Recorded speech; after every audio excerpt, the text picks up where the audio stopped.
Great. Bismillah ar-Rahman ar-Rahim. Dear all SESME members and participants, good afternoon and Assalamu alaikum and very warm welcome. Very warm welcome to this webinar arranged by Saudi Society of Medical Education, Riyadh office. I'm Dr. Shazia Iqbal.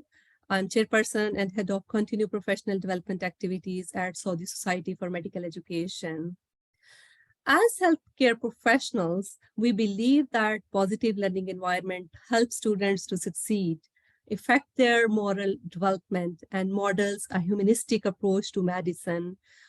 We observe that medical students enter medical school with similar or even better well-being than their age matches peer in other educational programs, but there is a predictable erosion of their well-being following graduation. What is the reason? It is very crucial for us as a medical educators to know that how to nurture learning environment and how to embed health in educational policies, how to foster and develop sustainable sportive environment, how to create a thriving medical communities and culture of well-being, how to encourage and support the sustainable, meaningful personal development at faculty level as well. So this webinar will give you an insight about fostering well-being in learning environment, the imperative for medical educators, and I'm very much honored and delighted to present our distinguished speaker, Prof. Aviad Haramaty. Very warm welcome, Prof. Haramaty, to SESME Webinar Riyadh office. Prof. Aviad Haramaty is PhD in physiology from University of Cincinnati College of Medicine, Ohio, USA. Aviad is well known as Adi. Adi Haramaty is professor of integrative physiology in Department of Biochemistry, Molecular and Cellular Biology and Neurology at Georgetown University Medical Center, Washington, D.C., USA. Since 2013, he is the Integral Director of Center for Innovation and Leadership in Education at Georgetown University Medical Center. Prof. Haramaty has taught physiology for more than 40 years, and he has been recognized with awards at Mayo Clinic and at Georgetown University, where he has received 10 Golden Apple Award from medical and graduate students. In 2016, he was named as one of the first 2 distinguished educators by Georgetown University for Teaching Academy for Health Sciences. Prof. Haramaty seeks to improve medical education across the globe, especially with regard to intersection of science, mind-body medicine, and professionalism. Over past 15 years, he has advocated that mindful practices together with the group sessions be integrated in the curriculum for training of health professions to improve learning and to improve the working environment. Dr. Haramaty has been visiting professor for over than 10 medical schools with more than 100 publications and involvement in international conferences. So we are so much pleased to have you today for Saudi Society for Medical Education webinar series. And I would now give it floor to Prof. Haramaty. And before that, I welcome all participants to this webinar, and we request you that try to make this session as much as interactive. You can unmute, you can ask questions, you can put your question in chat box, and I shall be keeping eyes and will help in moderating the session. And very special request, if you can, please put your cameras on. Prof. Haramaty will be very much delighted to see and meet all of you. So over to you, Prof. Haramaty. Thank you so much, Dr. Iqbal, and a deep thanks to the Saudi Society for Medical Education for the invitation to speak to you. I'm coming to you from Washington, D.C. The time here is about noon, and I realize this is the evening for you in Riyadh or wherever you are in Saudi Arabia, and I'm delighted to talk to you. I did ask people to turn on the cameras right just before I start, just so I could see who's here, if you're in a position to do that, and maybe see some faces. And I'll use it as an opportunity to just say a word or two before I dive into my material. As you heard, I'm a basic scientist by training. In fact, my job here is to run the renal module I teach about the kidney and electrolytes to medical students and residents. I also run the center. I direct the Center for Innovation and Leadership in Education. So I care quite a bit about the future of education and how to optimize learning in our students and in our residents. And I also care a lot about our faculty and how we can help faculty move from content expertise, where you have knowledge or you have skills, and begin to shift that to those that want to become true educators.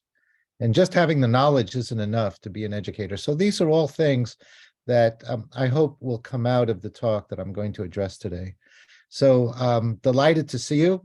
The only correction I'll make is that I've been to over 120 medical schools around the world. And I look forward to, at some point, coming to Saudi Arabia, inshallah, as we say, right? We'll see when that happens. Ahlan wa sahlan. We say Yes. welcome. Ahlan wa sahlan. Ahlan wa sahlan. Excellent. Well, let me share my screen and begin, and you can turn off your cameras now if you wish. But let me just adjust this so I'm not distracted by the videos. There we go, the cameras. And let me begin with a discussion on what the topic is and what I'm going to address. As you heard, this is going to be about the learning environment. And I'm coming to you with a sense of, let's look at what the issues are. And let me begin with an outline. So you see, first, my disclosures. Yes, I do serve on the board of directors of one of our most important organizations, the association that manages all our medical schools, but also have a consulting arm and receive grants, but there are no conflicts of interests that I need to disclose. This is what I'd like to do in about 40 minutes, 45 minutes, which is I want to pick up where Dr. Iqbal started, and that is, how are medical students when they first start medical school, and what happens when they go through medical school, and why? And I call this the sobering reality, because we do know that medical students exhibit stress and burnout, and we need to address that. And then I want to focus on the learning environment. I want to define it. I want to take it apart. What are the components of the environment? And most importantly, number 3 is, how could we improve the learning environment in terms of well-being for our students and, as you'll see, for our faculty as well? And this is a particular call to medical educators, because some of this is going to take real courage. So let's begin with an article that came out 8 years ago, 9 years ago now, that I found very, very disturbing. And here's the title: Distress Among Matriculating Medical Students Relative to the General Population. This was a study done in the United States, looking at students that are about to enter medical school at 6 or 7 medical schools. And these 6 medical schools were all different. And what this study looked at was, what is the well-being of the students before they start medical school, and then what is it once they're in medical school? And here you're seeing the data from students before they matriculate. And the ones that are in red are college graduates that are going to medical school. The ones in blue are college graduates that are not going to medical school. And what you see here is that the red bars are higher across all levels: overall quality of life, mental, physical, emotional quality of life. The medical students are actually better positioned as a profile compared to college graduate peers. And in fact, their scores on burnout and their scores on depression are lower before they start medical school. But the distressing thing is, right after they're in medical school, even a year into medical school, you see that the burnout scores now rise, the depression scores rise, they have higher prevalent levels than age-matched peers. And the authors concluded, this is the sentence from their own paper: yes, medical students begin medical school with better mental health indicators than age-similar college graduates, but then that flips. And that these findings, coupled with other studies that demonstrate high rates of distress among medical students, support concerns that the learning environment, I wrote this in red, the learning environment and training process contribute to the deterioration of mental health in medical students. And this is a damning statement, because none of us, and I don't know of a single school that intentionally wants to harm medical students, and yet somehow the process of training causes undue anxiety and stress. I'm going to say a few more things of bad news before I begin to maybe get to some good news. So here's another study, and I'm going to show you the result in a minute, that was performed by Bruce Newton 15 years ago at the University of Arkansas. And what Dr. Newton did with his colleagues is that they administered a empathy scale, a scale to measure empathy levels in medical students when they entered medical school, and then followed them every year as they went through this 4-year curriculum, which is what we have in the United States. Our students come after 4 years of college, and that's when they enter medical school. And what you're seeing here, yes, there was a decline in empathy, and here's the data. And what you're seeing as you look at this data, this is year 1, year 2, year 3, year 4. Let me change my, let me turn this to a laser pointer. There we go. Now you could see it maybe a little better. But what you're seeing here is that at each year, there's a progressive decline. And yes, women score higher than males. And the difference in the curves, the upper line in each cohort are individuals that are thinking about careers in family practice, in pediatrics, in primary care, internal medicine.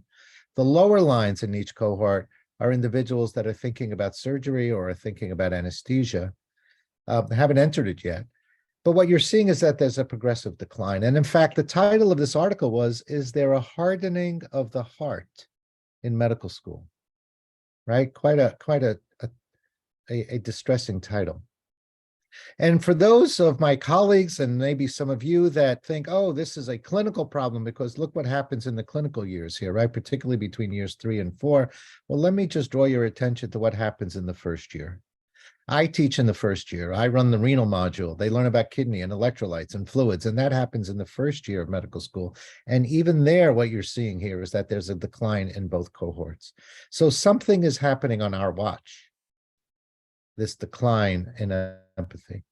And it's not just the US problem. So here's a study from the Netherlands, pretty happy place, burnout, depression, anxiety in preclinical students. This is in the first few years of medical school in the Netherlands. And what you're seeing among the 433 responders, what you see is prevalence of burnout scores are high, 46%, depression, anxiety, close to 30%. And I might argue, looking at the literature, at your own country. Here's a study looking at mental health among undergraduate medical students in southwestern Saudi Arabia. You probably know where that is, which it's the King Khalid University. And what you're seeing here is the same thing, very high levels in medical school. So this is a problem that's not US, it's really prevalent everywhere, and it needs to draw our attention. And when you look at this paper that was published in Medical Teacher a number of years ago that did a systematic analysis and a meta-analysis of the literature, what you see is compared to the general population of individuals, medical students display high emotional exhaustion, high depersonalization, low personal accomplishment, 3 areas of burnout on the Maslach burnout inventory that characterize the state of high burnout scores in medical students. You wonder why? So what's driving this? Yes, we know that medical students have a high prevalence of stress. We know that 50% experience burnout. We know that approximately 9 to 11% of students experience suicidal ideation. Very, very frightening. What's driving this? Well, certainly being in medical school is demanding. This is a very demanding workload. For many students, they manifest imposter syndrome, which I'll say something in a minute. The culture of medical school, the environment, in many cases is harassment, there's bullying, there's an attempt to intimidate through the process, that learning is about catching what you don't know instead of fostering what you do know and enabling you to work. So these are all things, and of course in the United States particularly, their financial pressures. Most of the US schools, I can tell you in my school, the average graduate leaves medical school after 4 years with over $250,000 in debt. Right, you could buy a house for that. It's a mortgage. It's really, really distressing. So all of these things contribute to burnout. And while you say, well, there must be multiple things that are involved here, I want to show you one more piece of data, which is a paper that appeared in JAMA, the Journal of the American Medical Association, again, a number of years ago. But what was important about this, looking at a cross-sectional survey of 7 students in 7 medical schools, is that the relationship between burnout and professional conduct became very clear. And in this set of cohorts, over 2,500 students, over 50% had elements of burnout. Those students were more likely to engage in an unprofessional act, such as cheating on an exam, or telling your attending you ordered a test when you didn't. In other words, professionalism is inversely proportional to burnout scores, and that's actually frightening. So we realize there's a problem. Now I want you to just stop for a minute, and I want you to just join me in looking at this picture. And if you're driving and you can't see it, I have a picture on the screen of a beautiful aquarium, and you see a beautiful setting and you see beautiful fish. And I want you to just look at that as you marvel at how beautiful this looks.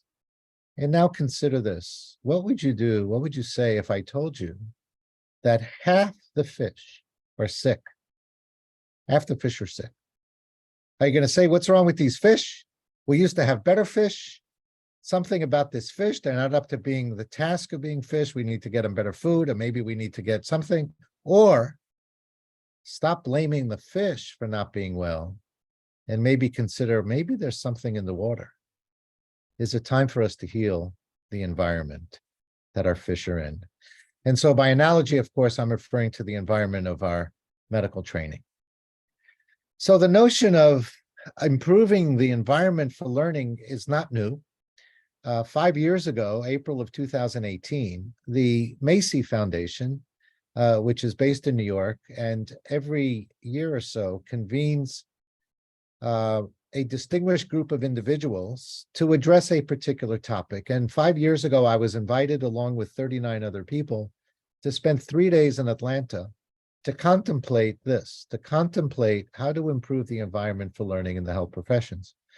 And that led me to organizing a conference here at Georgetown a year later in October of 2019. And you might not be able to read this, but the title is Strategies to Promote the Well-Being of Health Professionals in the Learning Environment. So these two events pre-pandemic began to shape my thinking around the learning environment itself. And I want to share those thoughts with you. So first, let's define the learning environment. And in preparation for that Macy Foundation, Larry Gruppen, who chairs medical education at Michigan, David Irby, who was the vice dean at the University of California, San Francisco, Steve Durning, who's the head of medical education at the Uniformed Services University here in Maryland, they wrote a paper that began to define elements of the learning environment. And I want to share that with you. This is their definition. The learning environment refers to the social interactions, the organizational culture, and the structures, as well as the physical and virtual spaces that surround and shape a participant's experience, and ultimately their learning. So the environment has several components to it. And of course, the first thing that happens is a learner brings their own personality, their own traits to the learning environment as well. And so I took this definition and I converted it into a model that we're going to use for the rest of this talk. And I want to thank Shavim Shah, who was a medical student a few years ago at the University of Toledo, spent the summer with me, and we began to think about this in a framework sort of way. And so what you're seeing here is you're seeing the learning environment, and you're seeing 4 quadrants: personal aspects, social aspects, curricular aspects, and the physical and virtual spaces. And the reason that I have these laid out here is that I want to address each of these just briefly and make the point that each of these can contribute to student stress, which means each of these areas have opportunities for us to improve and to reduce student stress. And so this is my way of beginning to frame this for you so that you could think about your own situation in Saudi Arabia, your own medical schools, what aspects of this resonate, what things might be different, and how you might address it to improve the work life of your students at your place. So let's begin with the personal, the upper left quadrant. How do Gruppen and colleagues define personal? And so in their paper, the definition of personal is the following: the individual learner interacts with the new learning environment, they're now in medical school, engages in personal growth, and develops a professional identity. Now let's just stop and think a minute. Think back to what happens when a student comes into medical school. And I will share with you my experience, because I have the distinct privilege of teaching on the first day of medical school. The first day.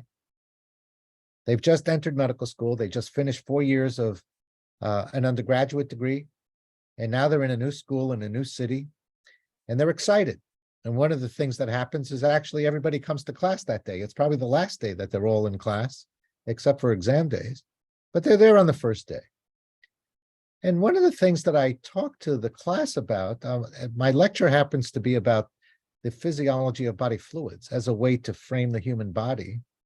But I talk about a few other things as well. And one of the things I tell the class is this. You know, last year we had 18,000 applicants for 200 seats.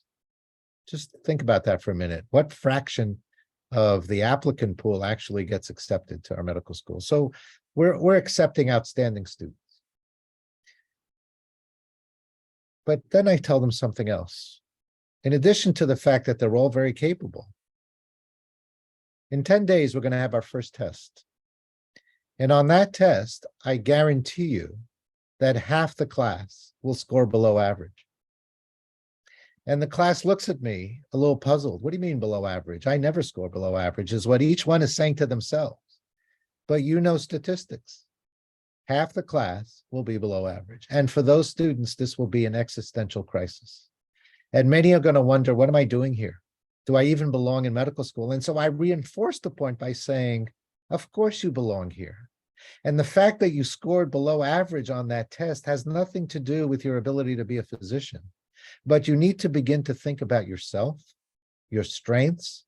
You're in a group with very, very smart people, and you have to find where you are and what are you going to do and how are you going to manage. That transition to medical school requires us to intervene, but it's initially extremely stressful. And so as I think about the first thing that comes to mind as a student comes to learning environment in medical school is this notion of imposter syndrome. Do I even belong here? As they think everybody else is doing so much better. And if you think that, oh, this is just a small group, here's a study in the United States that was done at Jefferson Medical College in Philadelphia. And I will tell you that based on their data, imposter syndrome was experienced by a quarter of the males and half the females, and significantly associated, as you see, with burnout indices. Higher the imposter syndrome, the more likely that students were burnt out. And so the authors say, this is the next sentence I want to share with you, it behooves us to reconsider facets of medical education. For example, shame-based learning and the overall teaching style, and optimize the medical learning environment. In other words, what they're saying is, we have to understand where the students are at, and we have to create an environment that doesn't shame students when they don't know, but actually encourages students to explore and to be curious. That's the point I'm going to make. And this is how we begin to deal with imposter syndrome. And in addition to that, you'll notice I put the words up, emotional intelligence and self-awareness. I think it's critical from the first day of medical school in the curriculum that we develop opportunities for students to really think about who they are as people. What are their strengths? Do they really understand themselves before they begin to take care of other people? These are critical elements. And then the third piece here, which I'll spend time later, is we also have to teach students skills so that they could withstand and be prepared for a very stressful career. That's part of our job. It's not just to teach renal for me. It's also to help students through this transition to a very stressful profession. So those are elements of the personal quadrant that you see that I wanted to begin to stimulate your thinking about. But let me turn to the next one, which is social, the social quadrant. What's here? And again, here's a definition from Gruppen and colleagues. Learners engage with others and navigate multiple relationships. What is this about? Well, let's begin with the relationship between teacher and learner. Do we create in our institutions a culture that fosters curiosity, that enhances learning, that allows for student autonomy, that allows students to explore? Or is it a very hierarchical, scary place where students are afraid to open their mouths lest they say the wrong thing? Do we allow students to make mistakes while the learning is taking place, not on the exam, but while the learning is taking place? Or are they expected to know every answer all the time? Because that's not possible. So on the subject of curiosity, here's a quote from an article that Deitch and Epstein wrote in Medical Education over a decade ago, which is medical educators should balance the teaching of facts and techniques and protocols with approaches that help students cultivate and sustain curiosity and wonder in a context-rich, often ambiguous world of clinical medicine. You know, the students want to know, is the answer A, B, C, D, or E on their multiple choice exam? But really what we want them to do is ask questions. Why does that happen? What happens if? How do I explore? How do I think critically? That's what we want to get at. It's not just how many transporters do we have in the proximal tubule? So this notion of curiosity has been written by others. Here's an editorial by Eli Adashi, who was the dean at Brown University, on the importance of being curious. And here's a commentary on fostering curiosity using the educator-learner relationship to promote and facilitate a learning environment. And this is by two psychiatrists. And what they write in this article is that a good teacher establishes the learning context. And if a student is tentative or fearful of making a mistake or of being humiliated on rounds when they get picked on, do you know the answer or not? Adequate learning won't take place in that environment. And so my point in this part is to say the learning environment has to be conducive to learning and exploring.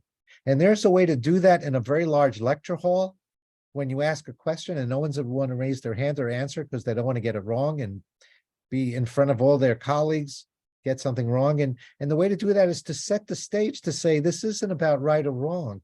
We're exploring options. We're hypothesis testing. We're going to propose a solution and then think through it and say, does that really work or not? As opposed to yes, no, you got it right, you're smart, you got it wrong, you're not smart. We have to move away from that to something that cultivates learning. And this engagement of others, these relationships are not just between teachers and learners, but it's between the peers themselves, the students. Is there a culture at your institution that promotes collaboration, or is there one that fosters competition? That makes a big difference when learning is really our goal. And lastly, this is an obvious one, but I feel I have to mention it. We have to eliminate mistreatment. We have to eliminate public humiliation. This is the medicine of old. And I'm old enough to know that I've seen this in person, where people were called out and humiliated in front of others because they didn't know an answer. We have to establish an environment that's safe and supportive, not abusive. And that's a shift. And that's not coddling the students. That's creating the right environment for inquiry. Now, unfortunately, when we look at the prevalence of medical student mistreatment in this article from Mayo Clinic, what you're seeing here is in this cohort, 24 schools, 500 third-year students. Look at this, 64%, 2/3 report at least one incident of mistreatment by faculty, 3/4 report at least one incident of mistreatment by residents. It's somewhat reassuring that recurrent mistreatment was much, much, much lower, but still there shouldn't be any mistreatment. And this notion of what the environment is, I'm showing you a website from a relatively new medical school in the United States that actually defines the learning environment and then defines how is mistreatment, what is it? And then using a rubric from the University of Chicago that has the acronym MISTREAT. Here's from the University of Chicago. So you're seeing here are different behaviors, MIS, and this is, look at this. Let's pick one of these. Threatening or verbal physical behavior, T. A student is yelled at to get out of the way by the nurse as a patient is about to be shocked during resuscitation. That's not mistreatment. That's moving in a very important and critical way. But if when an attending, a physician grabs a student's finger with a clamp or tells them that they're an idiot after they couldn't answer a question, that's unnecessary. That has no place in the environment and so on. So you might find this rubric useful, but it's a way that we put up front how and what is our environment at our institution. And so those are some of the social aspects that we certainly could address in our institutions. Let me move to the curricular piece here, the lower right quadrant. What's in the curricular piece? And we could define the curriculum as how do we foster well-being in the learning environment through the curriculum? How do we do that? Well, here's an obvious one. Removing unnecessary extraneous stressors. And you think, why do we even have to say that? We know we don't want to intentionally stress our students. Well, the fact is, I'll share with you from my own experience at Georgetown. 6 years ago, we moved to our curriculum 2.0. Curriculum 1.0 was one integration period that happened in 2009. And then 5 years ago, 2018, we had curriculum 2.0. We shortened preclinical to 18 months. We moved the clerkships earlier. We did a lot of changes. And in the move to create a brand new curriculum, we made mistakes. And one of the mistakes was we had exams timed at the wrong time. Too many exams in a block. We didn't have to have OSCEs together with basic science exams in the same week.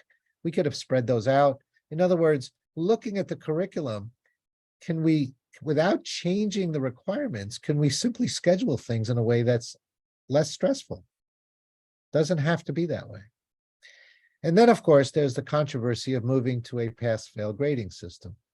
I'm not sure what the situation is in your country, but in this country, I could tell you that for the past 40 years, we've been arguing about, is this a good idea or not? And in the last decade, most medical schools have moved to pass-fail. And in fact, the USMLE Step 1 is now a pass-fail grade as well.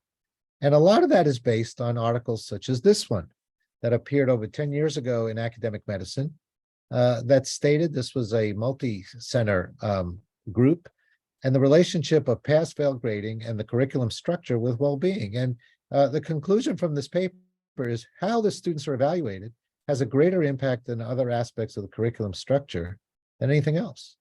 And curricular reform intended to enhance student well-being should incorporate pass-fail grading. Now, there's some reasons why you don't want to have pass-fail grading. You want to acknowledge superior achievement. You want to be able to distinguish students, but there are places where pass-fail actually makes sense. And so each institution and each country should really decide for themselves to what extent are grades necessary in each instance or not. We've moved to a complete pass-fail system in both our preclinical and our clinical offerings. So removing unnecessary stressors is one, but then can we institute curricular interventions that actually can foster well-being? And I'm going to give you two examples, one from another institution. Stuart Slavin, who's a physician and is now at the Accreditation Council for Graduate Medical Education, the group that oversees all residency programs, where he's the scholar for well-being. He was the Dean of Curriculum at St. Louis University Medical School. And early in his career, this was maybe about 10 years ago in that job, he administered anxiety scales and depression scales to the first and second year student and was shocked by how high the students scored on depression and anxiety. And so he and his faculty determined that they were going to make some curricular changes. And that's what this paper outlines. As you see here, improving student wellness for curricular changes. And so they changed content, they reduced content, they reduced contact hours, they improved the scheduling, they instituted pass-fail grading, they brought in electives for students to explore areas of interest, they created learning communities and much more. And as they did this, they did not change the requirements. They did not change the fact that they were taking step 1 after 2 years. There were things that did not change, but what improved were the following. These changes resulted in lower depression, lower anxiety, lower stress levels, increase in community cohesion among the student body, and the step 1 scores did not change at all. In other words, you could improve the environment and students learn better and actually perform better and feel better without changing the requirements of what you expect them to know. So this is an important piece, and many, many schools have followed this suit. I also believe that there are things we have to institute in our curriculum, and you heard that in the introduction. I firmly believe that beginning in medical school with having students become more self-aware, creating opportunities for students to sharpen their emotional intelligence skills, to actually teach stress management and resilience training so that students have tools. This is part of our job, and I'm going to share with you how we've done it at our institution. So first of all, why is it important? And here's an article, this appeared in Academic Medicine, Physician Resilience. What is this all about? This was a commentary in response to an article from Germany on if, let's say 40% of physicians are burnt out. Well, how did the 60% that aren't burnt out, what are they doing? And there's a list of things that these authors characterized, and here they are. What are the individual factors that physicians use to improve their resilience? And you see a whole list of things, but the first one they mentioned is mindfulness. And this almost seems like a complete non sequitur. How did mindfulness get into this whole idea of stress and resilience? So if you're not familiar with mindfulness, although I'm sure that many of you have already heard about mindfulness, I'm not talking about the Buddhist practice of mindfulness. I'm talking about simply concentrating your thoughts and learning to be present as a way to manage stress. And when you do that and you link to what happens, what's the effect on medical students, what's the effect on teachers, here are some studies, a randomized controlled trial on the effects of mindfulness practice on student levels. Yes, it goes down. And here, does mindfulness reduce anxiety, depression, and stress? The answer is yes, it does. And here's one published on mindfulness for teachers. What happens? It actually improves teacher well-being. And what about mindfulness-based practices as a resource for health and well-being? Yes, it boosts both health and well-being. And when Harvard publishes something, everybody follows suit. Here's mindfulness meditation may ease anxiety. This is based on studies by Sarah Lazar's group looking at changes in the brain and on stress levels. But I want to end with this one from Mayo Clinic. Now, if you know anything about the Mayo Clinic, they don't do fads. They don't just grab things and do it. They actually are very methodical. And what Mayo Clinic did a number of years ago, you see this is from April of 2017. So 6 years ago, what they did was the following. Dr. Amit Sood at Mayo Clinic, who's a friend of mine, developed a 90-minute mindfulness-based intervention to teach individuals how to manage their stress. And Mayo Clinic made it mandatory. Mayo Clinic made this mandatory for who? Mandatory for all physicians, nurses, and students across the entire enterprise. Everybody had to take this 90-minute intervention. What is that? To learn how to manage stress. So why do you think Mayo Clinic said this is important enough? Because they saw the results. So let's say something about mindfulness there. Here we go. So John Kabat-Zinn is the individual, who was practicing mindfulness meditation and secularized it, made it into a secular practice at the University of Massachusetts in the 70s to help patients with chronic pain. Here's how he defines mindfulness. And he says it's the awareness that emerges when you pay attention on particular way on purpose in the present moment. Let me stop right here. Paying attention on purpose in the present moment. Just think a minute. When do you do that? When do we pay attention on purpose in the present moment? That is, think about what is my experience right this minute? We rarely do that. Even those of you, I would argue, that are listening to me, many of you are doing something else at the same time.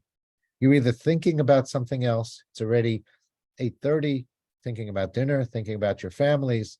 You're listening because you have an interest, but you're distracted. And what mindfulness is to simply focus your attention. And then he adds 2 more words here, without judgment. Why? Because when we judge ourselves, we say, we're not good at this, we can't do it. And he's saying, no, that's not the right choice of words. You do this without judging. You don't say, am I doing it right? You simply say, what is my experience today as I do this? And with practice, my focus will become sharper. And so what mindfulness meditation is about is simply sitting in a swirling world and just focusing on the moment, not trying to judge, not trying to change, just saying, how can I focus my attention for 10 seconds? And can I extend that to 30 seconds? And can I extend it to a minute? It's hard, but can I do that? And physiologically, when you do, you begin to get the benefit. So this is my hypothesis. Every day, we are all beset with multiple stressors. We have a stressor on top of a stressor on top of stressor. And what happens is if we don't respond to these stressors adequately, those stressors build up, we go into a chronic stress situation, and then what happens is we reach burnout. It becomes too much. On the other hand, if we develop strategies to reframe things, cognitive reframing, to use positive psychology, to look at reflection, to really find meaning in the work that we do, to remind ourselves, why do we do what we do? And yes, mindfulness meditation as one of several strategies. If we do that, we will improve the way we respond to individual stressors, and we will actually boost our resilience. That's my hypothesis. And so when we look at the stress response, this is now going back to basic physiology, we have a stressor, and that stressor creates a stress response. So norepinephrine goes up, cortisol goes up, CRH goes up in the hypothalamus, pick your stress hormone. And then we deal with the stressor, and then things come back to baseline. And this is how we want things to be. So why is there a problem? This is how stress works. It should be great, right? No. The problem is what happens when you have one stressor on top of another one. You're dealing with things at work, and you're dealing with things at home, or you have multiple things, or you're dealing with finances, and you're dealing with children, and you're dealing with aging parents. Whatever, we all have multiple stressors in our life, but watch what happens when there's no time for recovery. Then what happens is our stress levels are higher. You have another stressor. And what you notice is as these stress levels are high and we're walking around with very high levels of stress hormones, we are actually not capable at this point. If we have a new stressor here, we will be impaired in how we deal with that stressor. When the levels are too high, we have a breakdown in our stress response. And so the whole point of mindfulness meditation, and there are other ways to achieve this, is to do the following, is to intrinsically lower the level of stress hormone so that we come down to the optimal point. And I call this my reboot. And think of yourself as a computer. What happens when you're working on your computer and your computer freezes and it is no longer able to, you can't function? What do? You shut it off, right? You shut it off and turn it on again. That's the reboot. And that's what we have to do to ourselves if we're going to improve our own lives. We have to reboot ourselves. And sure enough, when you take a look at the interventions, this is a systematic review published in Lancet, to reduce and prevent physician burnout, the most commonly studied interventions have involved mindfulness practice together with stress management, together with small groups. So taking small groups of students, small groups of faculty, bringing them together, that turns out to be the most effective. And this is what we brought into our own curriculum. This is what we did at our own school. And Nancy Harrisdick is someone I brought to Georgetown 20 years ago to create a course to teach students this self-awareness and self-care through these practices. So you're looking at the setting.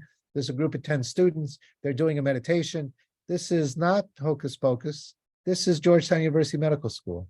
But here the students are learning what meditation is about. And this course deals with moving from initially self-awareness through drawing, through biofeedback, through meditation, through lots of different ways, journaling, movement, all designed to foster self-awareness and self-care. And so what we see in our cohorts, and I don't have time to show you all the data, is that perceived stress goes down in these students and mindfulness goes up and empathy goes up. And the relationship between these is also positive. The higher the mindfulness, the greater the reduction in stress and the rise in empathy. And so we publish about how self-awareness increases the connections with students, and they're learning new skills and they're feeling more fulfilled. And for our own institution, here's a paper, you see that picture. This was published by the Association of American Medical Colleges as they comment about how the Mind-Body Skills course at Georgetown is changing the culture of our medical education. And I would argue it's changing the learning environment. That's what's happened. And you see this was from 15 years ago. And it's not just at Georgetown. So with colleagues at Cincinnati, we created training for people from other cultures, from other schools, from other countries to come and learn how to do this. And so this is just a sampling of schools that have begun to implement mind-body skills. At Cincinnati, it's in the nursing school, in the pharmacy school. At our place, it's at the law school too. And so most of these are medical schools, but not all. And some of these are in Europe. The Middle East could use this as well. So that's an invitation for you to think about. Maybe you could begin this practice in your curriculum as well. And so here's just some papers. This is a paper in the Netherlands from people that trained with us, long-term benefits of mind-body skills on medical and nursing students. And you see participating medical nursing students had increased empathy and decreased distress up to a year after the course ended. And here's one, this is following 120 of our graduates from Georgetown into residency and into their faculty appointments, suggesting that the training they received in medical school had a long-term positive impact on them during their residency in terms of how they take care of themselves and how they approach patient care. In other words, these skills that they learn in medical school to improve themselves carried with them into their professional careers. So that's what I mean by curriculum. We could take out things that are unnecessarily stressful and we could put in things that actually promote well-being. Let me turn to the last quadrant, which is physical and virtual spaces. And the pandemic brought it out very clearly that we live in a virtual space now. In fact, for 3 years, many of our students were only learning virtually. And I was very concerned about their well-being as most of these students left their homes, left their families, they're sitting in a new city, they're by themselves. All they're doing is lift up their laptop and they're learning online. I was worried about that. And so we created something new. We called it Creating Caring Communities. And we brought students together. We created groups of 10 students with the idea being we're going to have it facilitated by two individuals, a faculty member and a second-year student. And we're going to bring them together for the sole purpose of connection, to share their challenges, to share their joys, to realize that they're not alone, to realize that everybody has imposter syndrome.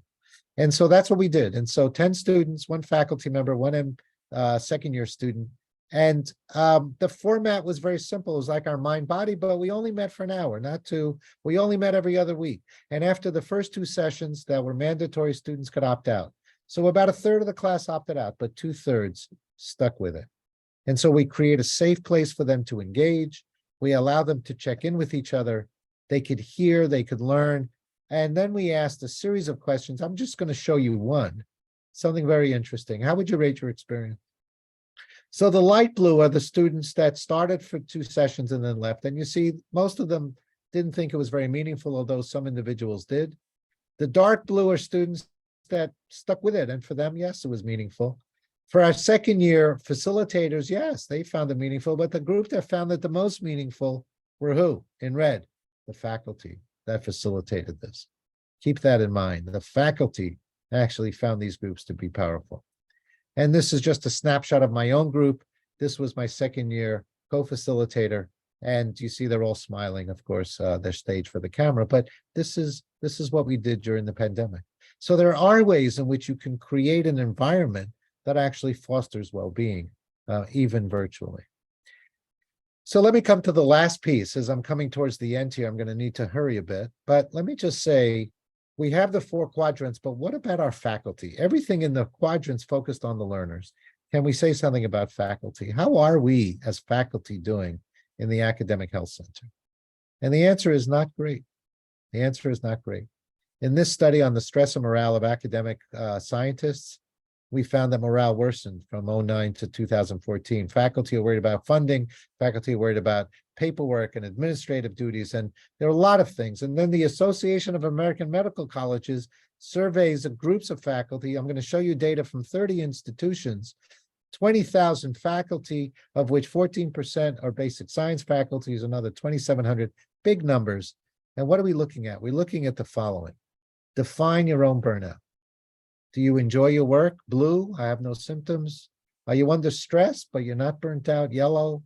Or are you beginning to burn out, or are you definitely burnt out? And this is the summary data for 20,000 faculty in the United States from 30 institutions. So what you're seeing is, here's the good news.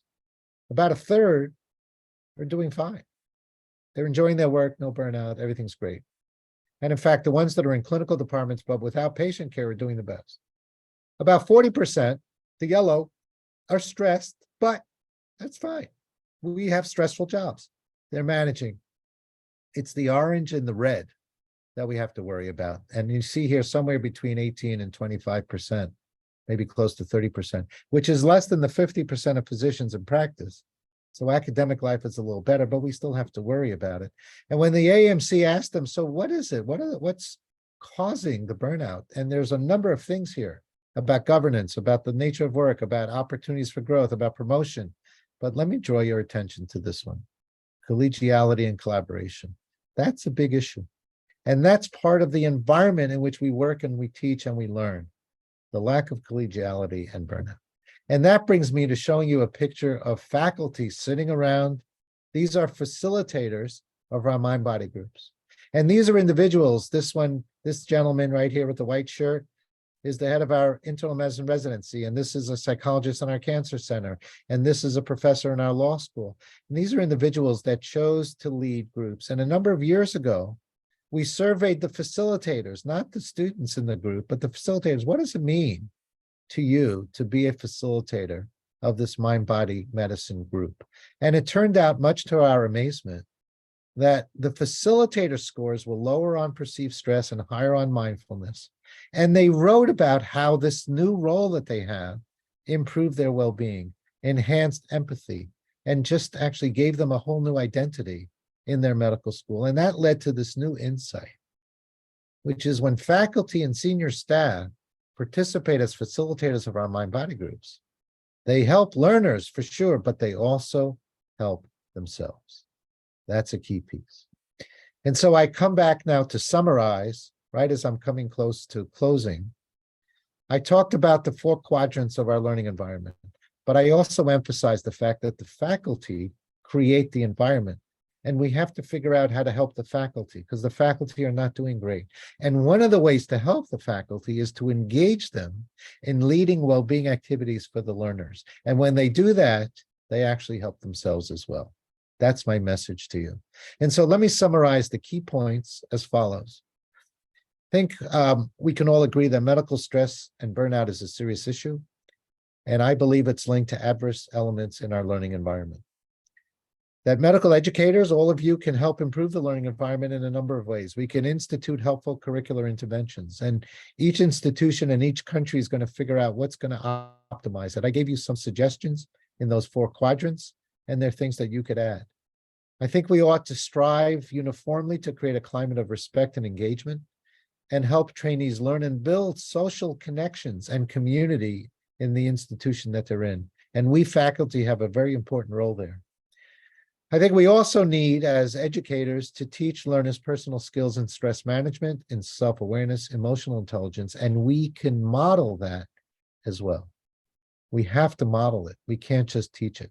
We can't just engage them. We can't say, you do this on your time. We have to walk the walk as well. And so lastly, my last message to you all is that this is the message I want you to take away. When you engage faculty to lead curricular innovations, and when we, the faculty, model self-care practices, it will improve student and resident well-being. It will help the learners. It will help the faculty themselves, and it will contribute to better health and a better learning environment for everyone. And with that, I'm going to stop sharing and thank you for listening and invite you to ask whatever you'd like to ask me. If you want to turn on the cameras so we could see each other, that would be lovely. But thank you for your attention. I see that there are over 50 of you here. I hope this was helpful to you. Thank you.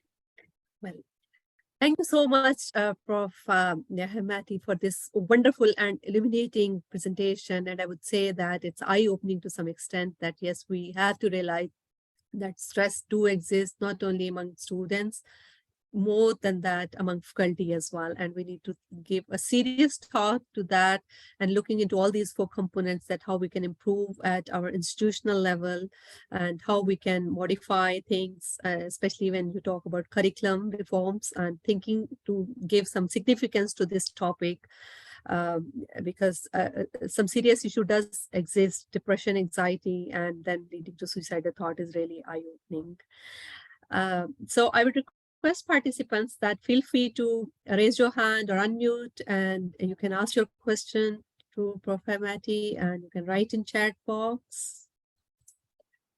I see Yes, a please, few. Dr. Mansoor. Please.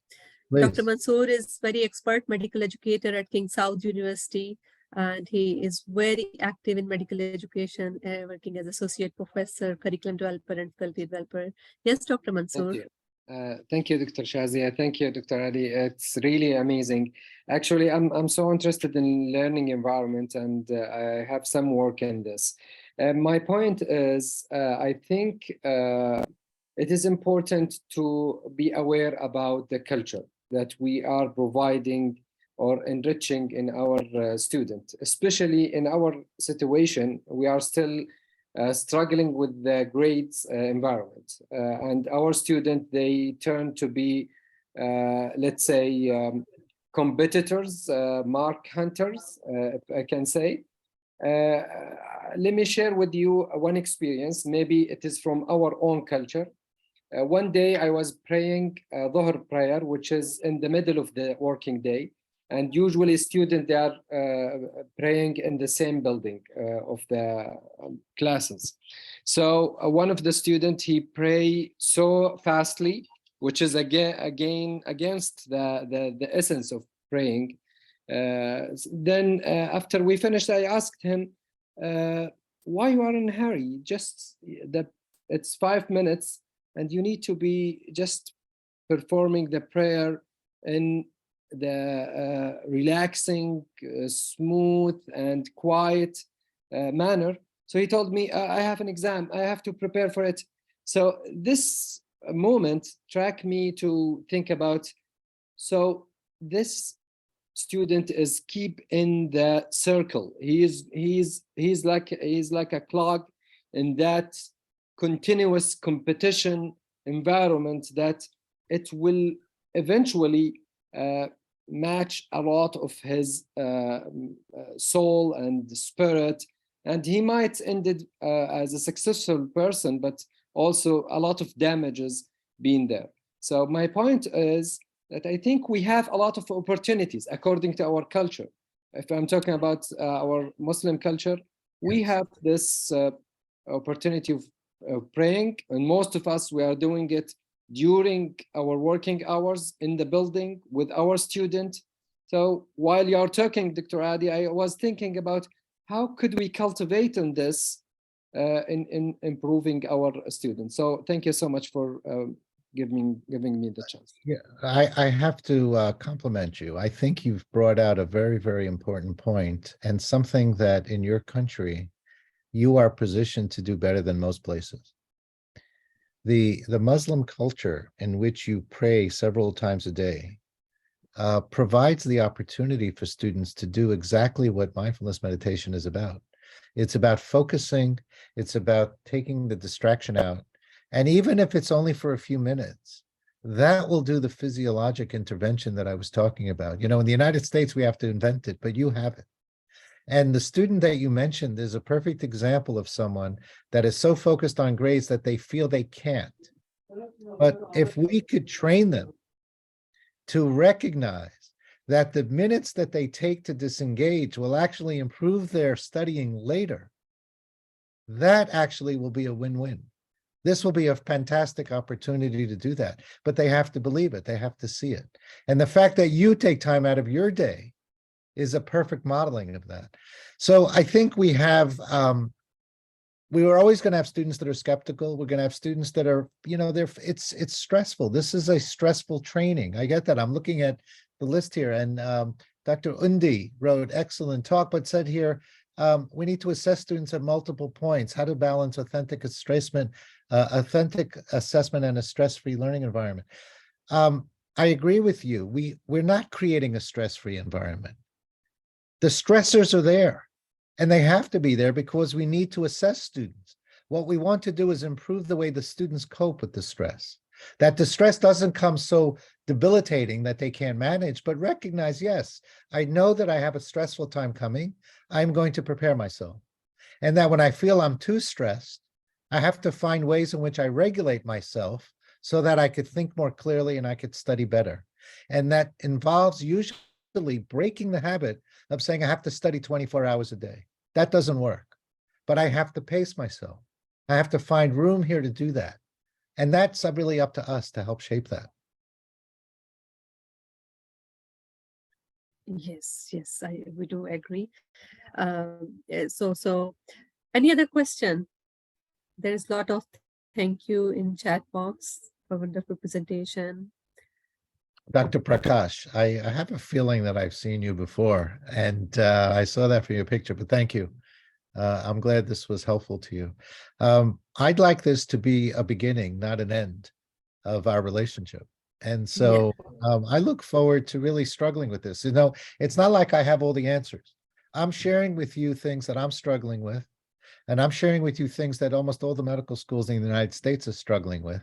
No one has figured it out, but slowly but surely we're getting to a place where we recognize, number one, that we're all human, that we have limited capacity, that we can't take everything on and expect to function 100%. And yet we also want to maintain the rigor of the academic program.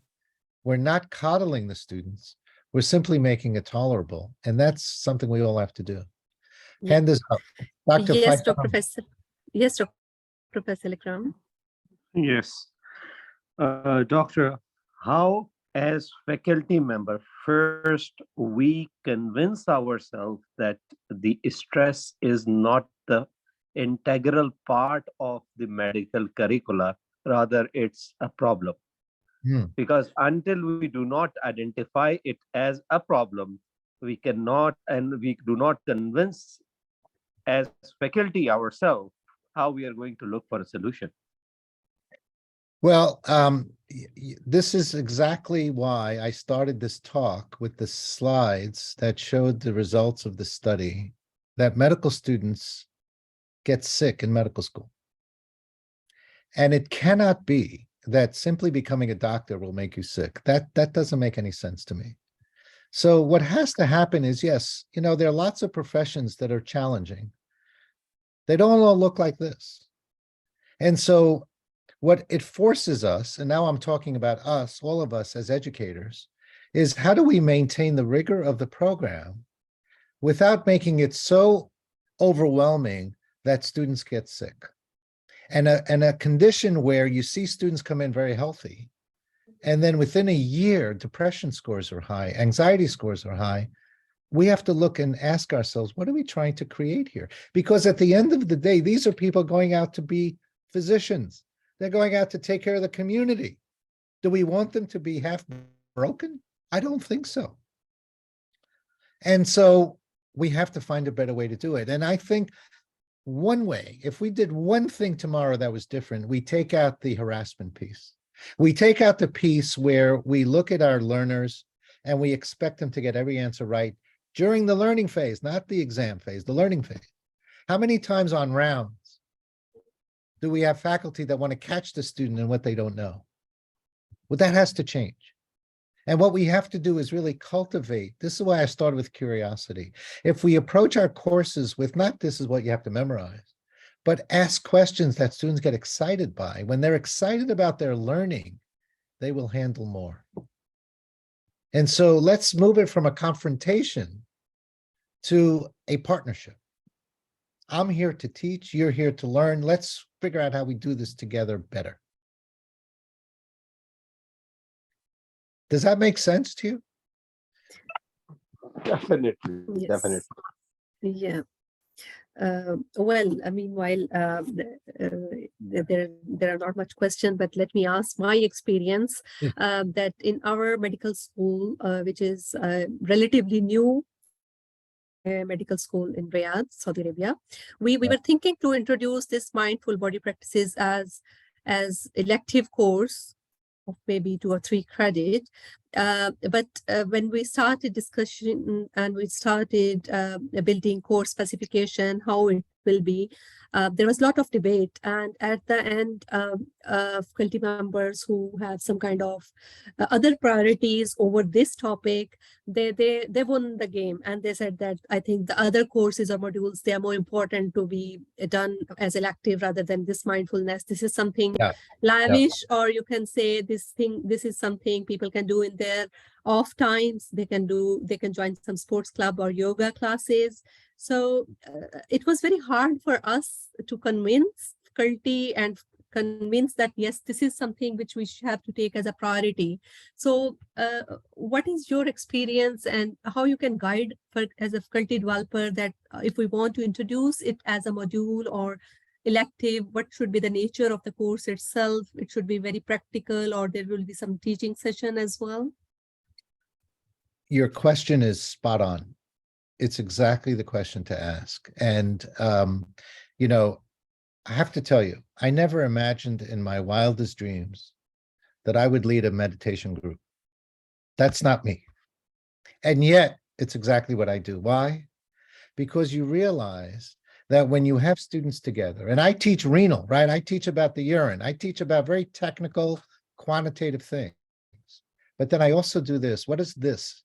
It's not about the meditation. It's about the group connection. It's about listening to people.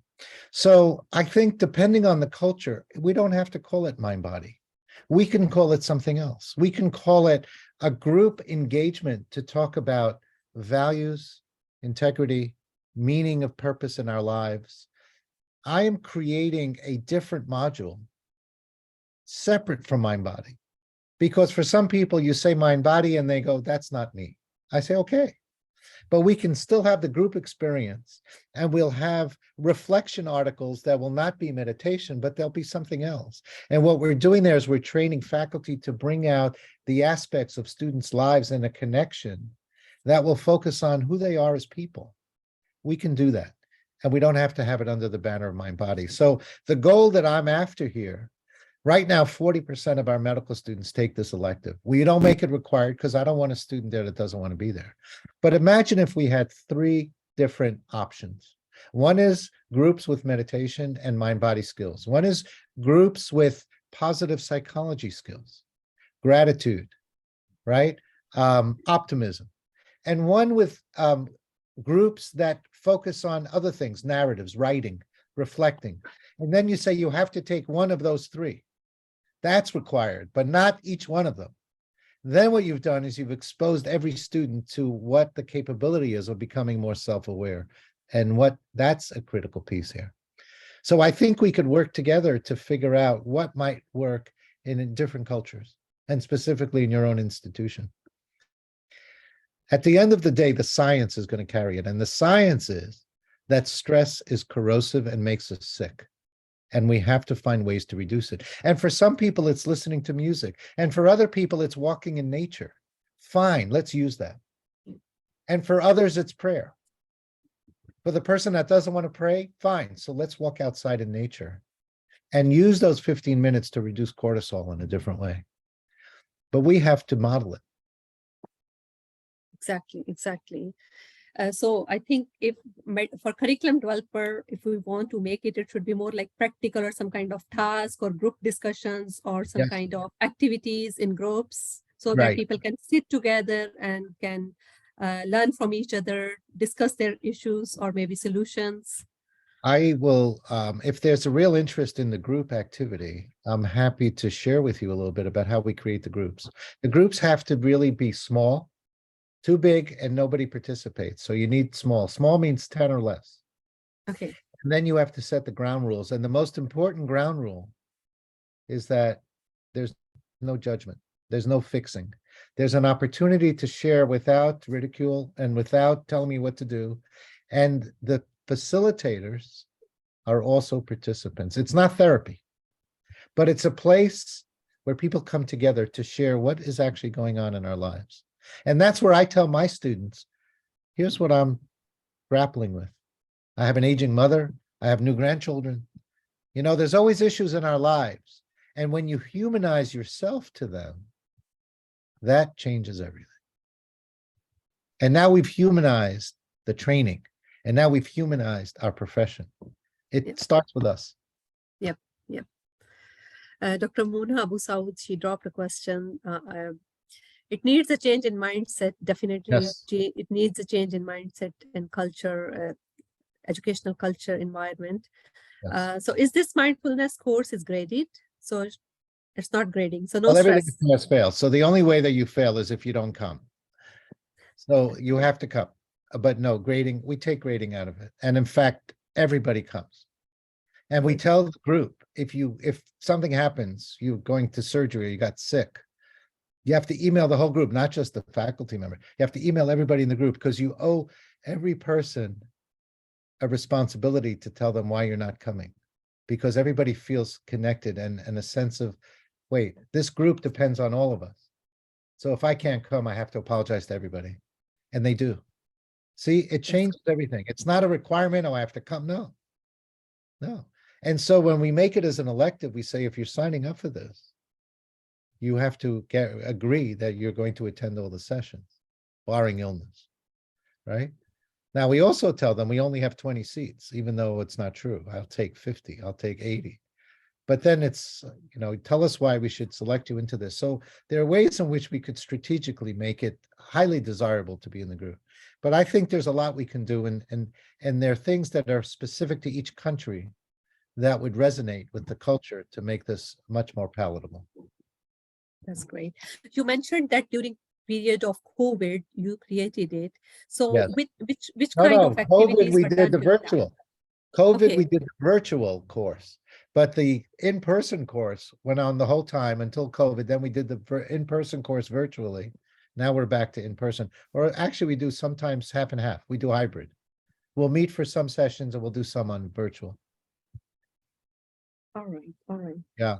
Do you Yeah. think that reflective writing can substitute mindfulness course? I think what we want is self-awareness, and how you get there. There are lots of ways to get there. If you have someone who's skilled, if we have students writing a few essays, about incidents they had, about a patient they saw, about something that shaped them, about a time where they felt inadequate. Yes. How's that? Inadequate.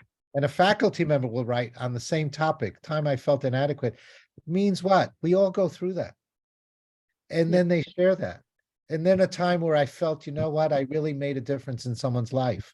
When you do Yes. these things, these become very powerful exercises. And when they're shared, then there's a sense of bonding that takes place. And that's what we need in our institutions. Yes, I do agree. I love your So, yeah, if we look at the perspective of faculty as doing these practices, so what is your experience at your institution, that how you run these sessions among the faculty, or is there any kind of compulsion on faculty? Because faculty is already too much stressed and overwhelmed with a lot of activities, a lot of committees. So if we want to promote it among faculty members, what is the best way? So this is now a little strategy. And among us 40 here that are in this group now, I'll tell you, the last thing faculty need is more compulsive activities. We don't want any. And so I'm personally, the way I work this is I undersell and overperform. What does that mean? Undersell and overperform. You create a pilot with 10 people that you know are open-minded enough to see what is, but are also opinion makers. And then they get involved and they do it, they meet for a series of 5, 6, 7 times. And then they begin to talk. Or a group of students, only taking 10, we start, and then they talk. You don't talk, they talk. What was this like? They start talking to their colleagues. What was this like?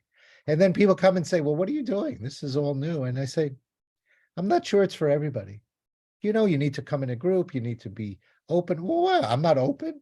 In other words, you change the psychology of this. And instead of saying, I want you to do this, you say, no, this is for people that are interested. The way I introduce this to medical students, I say, next semester, we have an offering that's very unique. Not many medical schools have it.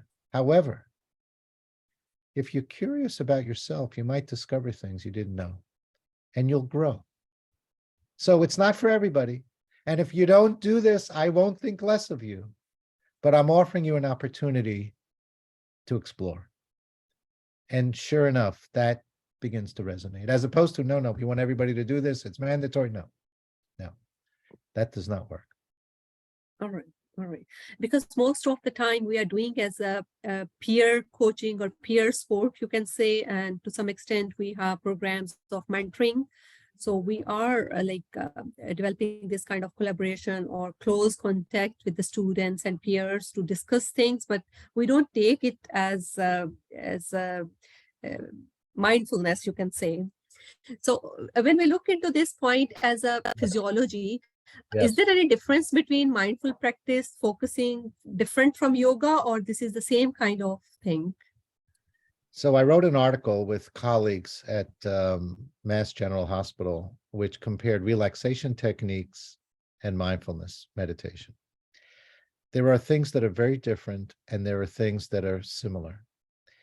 The ultimate effect on stress could be similar because it's going to come to the same pathway, but you approach it from different places. So for example, a relaxing technique would be one in which it's an imagery. You're asked to imagine a time where you felt the most relaxed ever. And so you go in your mind and you think about a time you went on vacation or you were with the family or whatever, most relaxed. And what you're doing is you're changing your body mood because you're imagining that you're actually there.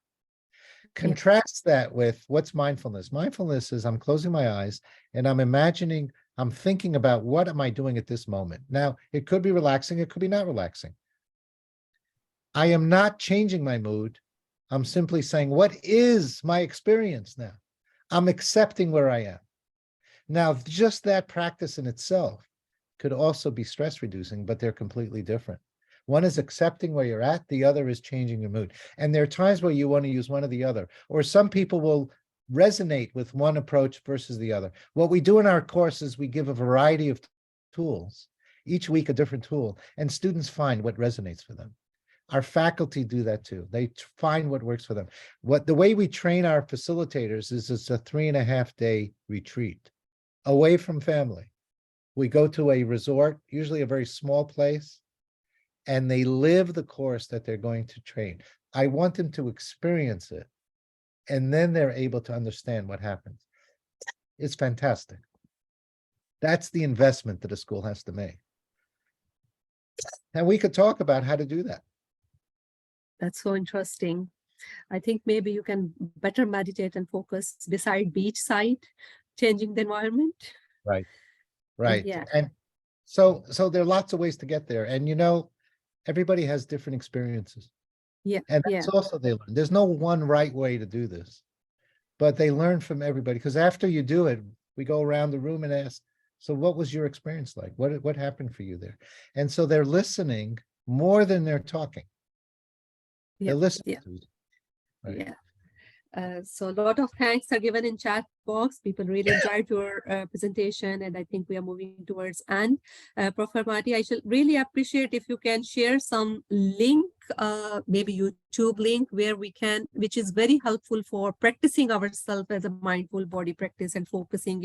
If you can recommend something or recommend some source to go and learn more about it, because we are really interested now and curious to know about physiology of mindfulness. Let's how it find ways. works. So Dr. Iqbal, let's find ways that we could figure out what's going to work. I mean, there are lots of sites where you could say, here's a meditation practice, but that's not what we're talking about. We're And talking even apps these days, a lot of apps Right. are there. They say Lots that of apps. buy, purchase this, and Right. it's mindful and it's helpful.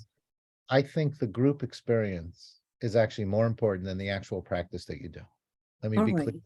The group experience with faculty, facilitators, and the students in that room, that's more important than did I do the meditation, did I do imagery, that I do. The others are just platforms to have things emerge. We have to create the environment. Yeah. Isn't peer learning, let's see here, let me just read this. Isn't peer assisted learning stress reducing for the students? It can be. That can be, yes, that's a good point. And that was part of why I think students need to be together, because for some students, it's stressful because they realize, oh, wait, everybody knows more than I do. But when they get into the habit of learning as a community, yes, then they realize everybody's having trouble with this concept. Let's go find the teacher and help us with this. So yes, that can be. I believe it does. Yes, I do agree. Great questions. We have so much we could do, and I know it's already late, Yes, but I've Dr. enjoyed being with you very much. Can we organize a trainer training? I think it's a good time that Professor Mati can come to Saudi Arabia and train us. I am happy to work with you. I think the world is changing as we speak. Yes. 7 years ago, I think I was invited, in 2015 to come and speak in Saudi Arabia. Oh, really? Yes. Ronald Harden arranged it with, I forget, one of your deans, but I couldn't get a visa. And but I think the world is changing. And so let's work it through medical education. This is the time. Yeah, so Dr. Faisal, yes, at Al Faisal University, do invite him if you're arranging some medical education conference. Great. Definitely, Perfect. definitely. You are really welcome, and I will definitely arrange something with you. Yeah. Thank you, my friend. I told you, So- inshallah, right? That's my little Arabic. That's great that you know little Arabic. Yeah.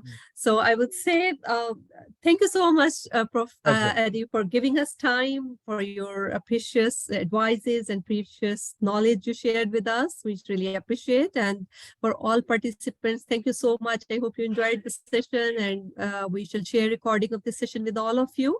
And I wish you all the best. Thank you so much again. I'd like a copy of that link too, of the recording. Sure, sure. That would be great. Definitely. Thank you so much to everyone. Thank you so much. Have a good Bye. day. Bye-bye.